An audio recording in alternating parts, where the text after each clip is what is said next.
Oh boy. It is finally time for me to review IZNA's debut album. If you are more familiar with me, then you know that I have been personally anticipating this group ever since the survival show that they were formed from, Island 2, finished. I even made a video about said show where I delivered my takes while drunk. Yeah, I know, not my best moment, but it was funny, so who cares? In it, I also listed out a lot of the worries and concerns I had about this group's future. Most of it had to do with the fact that Teddy's involvement in their music production was widely advertised throughout the entire show. I don't think I've ever really put my thoughts about Teddy's music into words before, but in short, while there may be some few exceptions, for the most part, it's a no from me. So here I was, waiting for the debut of a group with a lineup that I was relatively satisfied with, and becoming increasingly more and more paranoid towards the kind of music that they would be making as each day passed till their eventual debut.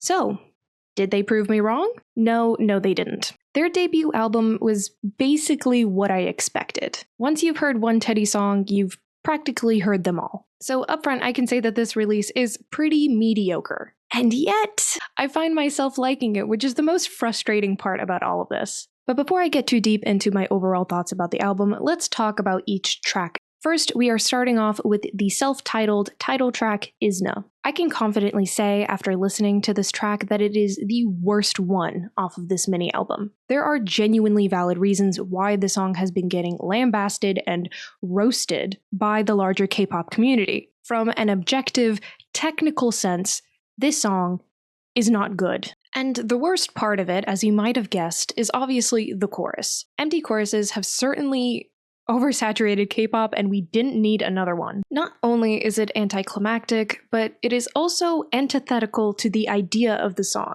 So if you didn't already guess, this track is meant to be like a self-proclamation to the world about who IZNA is. What makes them different? What makes their group special? And using the actual flow of the song, i.e. the pre-chorus that ends with the question, who is that girl? And the chorus correspondingly answers, it's me, IZNA, which I don't think really sends the kind of message that was intended. It's flat, uninteresting, and overwhelmingly generic. And because of that, it fails to answer the question of who IZNA is. In fact, I find a more satisfying answer to that question in the other B-side that we're going to get to in a moment.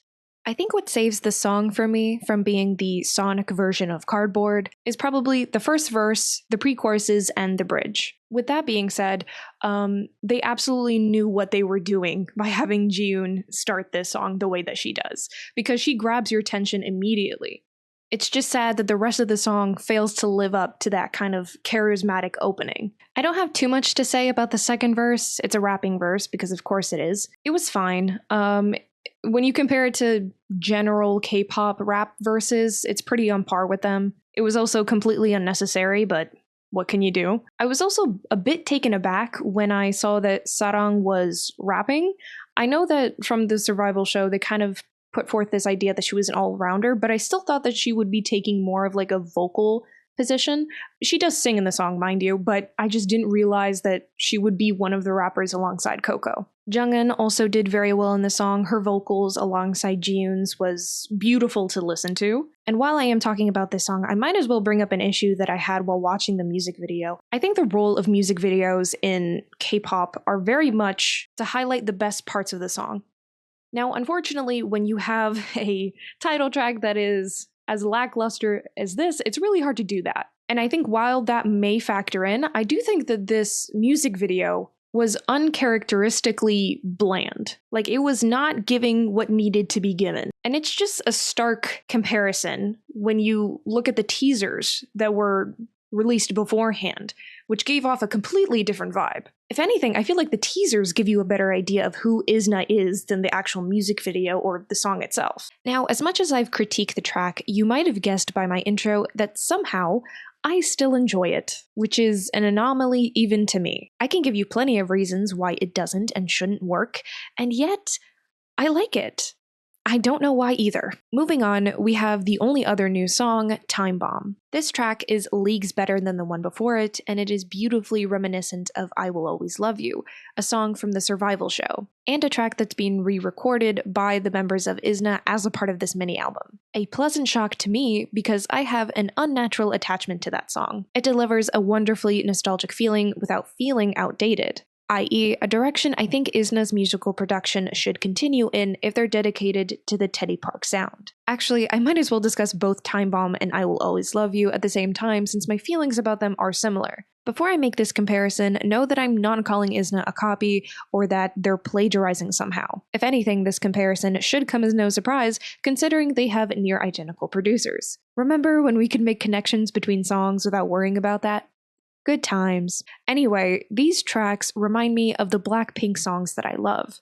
The Pink songs. Think Forever Young, As If It's Your Last, and Lovesick Girls. The more sentimental songs that they slowly phased out of their discography as the years went by, sticking mostly to Black songs. Okay, so editing wireshred coming in, I obviously got confused and attributed the concept of two distinct styles of music within a singular group to Blackpink instead of Red Velvet. I don't know how, that was my bad. I still go on to make my point, but that was a wild mistake and I had to correct it before the rest of the video continued. That being said, in retrospect, it makes me sad that Blackpink didn't explore this side of their music more often. Obviously, they went on to establish themselves as titans in the industry without it, but I always wondered what it would have been like had they kept producing music that capitalized on softer, bittersweet charms. And I think with IZNA, I might have the possibility of seeing that come to light. If IZNA can consistently tap into this balance of nostalgia without falling into the alluring trap of antiquated pop music tropes, they could really carve out a distinctive space within that sentimental pop lane. But that is a huge if. And I don't think I can trust the team behind IZNA to do that if the rendition of Lovesick Girls that they performed during Island 2 is anything to go by. For those that didn't watch the show, it was bad. Really, really bad. But unfortunately, we already have an example of IZNA failing to meet this benchmark in the mini-album itself. I'm going a bit out of order, but I'm talking about Fake It. While this track doesn't have any aspects that are offensively bad like the title track, it also falls short of having anything interesting or unique. I would categorize it in the same nostalgic box as Time Bomb and I Will Always Love You, but with the exception that it is a detrimentally safe song. That fact is a double-edged sword. It contains no discernible features, so it's hard to say I enjoyed it, but equally as difficult to say I hated it. With that, we have one last track. An outlier in the form of Drip. Drip is a summery, energy-packed song that is significantly more optimistic in tone. I would like it a lot more if it wasn't one of those songs that hinges on English slang. Not that I have an issue with K-pop songs using colloquial vocabulary, it's just that when it's repeated constantly and throughout the song's entirety as part of the chorus, that it annoys me. Mainly for the unfortunate consequence of aging fast, depending on how long the term they use stays in the cultural zeitgeist. Think The Rizness by Taemin, or Savage by Aespa. Side note, while I like Savage now, I could not listen to Winter's opening line without cringing in the first couple months the song was out. I think it's hilarious now, but that era was rough for me. Anyway, that's basically the mini-album. All around, it's exactly what I expected. But my reaction isn't. This release has all of the hallmarks of music that I don't enjoy, and for some reason I like it. A part of it may be a deep gratitude that the final love song was not on here. If it was, I could not in good conscience return to this mini-album. Indisputably, the worst song to come from Island 2.